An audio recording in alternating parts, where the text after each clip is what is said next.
Nakakatuwa naman dito sa Barangay Mangingisda. Inayos na po yung kalsada, tapos ay nilagyan pa ng mga street light solar, ano. Ito ay ongoing na ngayon dito po sa Barangay Mangingisda. Kung napapansin niyo yan, yung mga butas-butas na yan, yan yung gagawing poste para sa street light solar. So talagang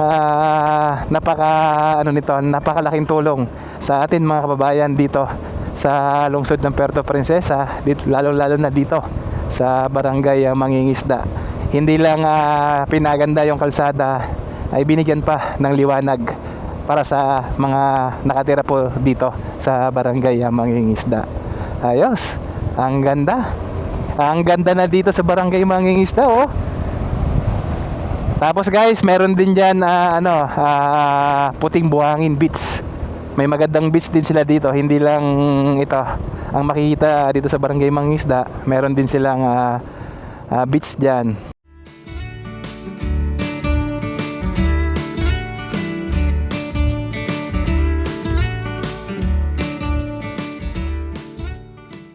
Ako po si Romy Gabua, barangay po sa Barangay Mangingisda po.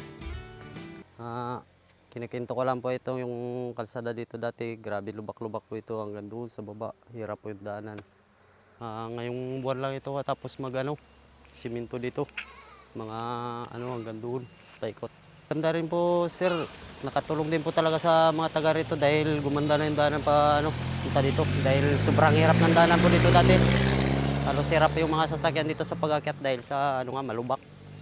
Ay maganda rin po yan sir yung yung project nila na yan yung sa street light para maliwanag din po dito sa natin daanan dahil madilim din nga. Yung tatlong road pala ito yung nakita natin kanina, oh. Nadaanan natin na may tinatayong solar, street light solar. Alright.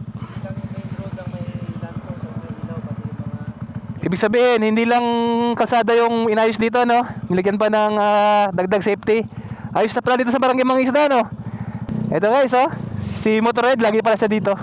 Sabi niya lubak-lubak yung daanan dito, pero ngayon daw ay napansin niya simentado na. So ang bilis ng tawag nito, ang pagbabago dito sa Barangay Mangingisda.